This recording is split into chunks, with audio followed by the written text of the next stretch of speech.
I talk to firefighters and cops every week who tell me that they don't think they'll qualify for a mortgage because their base pay isn't enough. And almost every time they're wrong. The issue isn't their income, the issue is that nobody's counting it correctly. So that's what this video is about.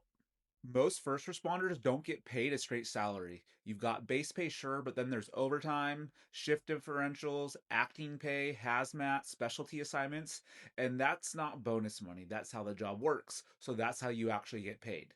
The problem is most lenders don't work with first responders regularly. So when they see your pay stub and they see there's overtime on it, one of two things happens.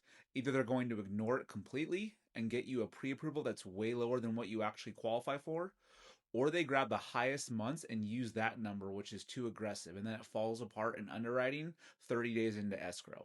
Both of these outcomes are bad, and both of them are avoidable. Here's how overtime income is supposed to be evaluated. I'm going to keep this simple because it does not need to be complicated. Underwriters want to see three things: a documented history, and that's usually 2 years on your W 2s, consistency over time, and it doesn't have to be identical every year, it just needs to show a pattern, and a reasonable expectation that it'll continue. And then for first responders, the third one is almost never an issue.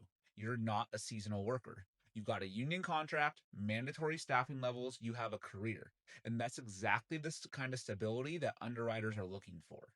So once we've got the history established, we calculate a monthly average. We add up your overtime over the documented period, divide it by the number of months, and then that number gets added to your base pay for qualification purposes. The exact calculation varies a little depending on whether we're going to go VA, FHA, or conventional, but the core logic is still the same. We're telling the story of how you actually get paid.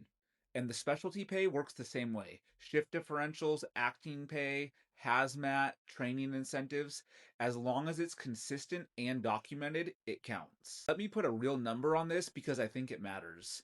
So say you're a firefighter making 85,000 in base pay, but you've been averaging 28,000 a year in overtime for the last 2 years. That's $113,000 in total income.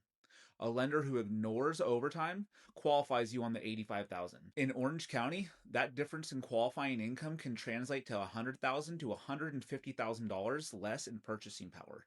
That is not a rounding error. That's the difference between buying in the community that you want and being told to look somewhere else. This is why it matters who you work with.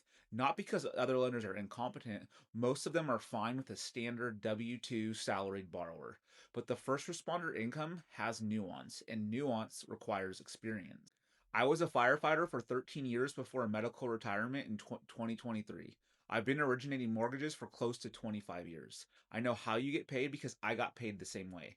If you've been told your income is going to be an issue, or if you assumed it would be, get a second opinion before you believe it. You can call me, text me, and the link is in the description.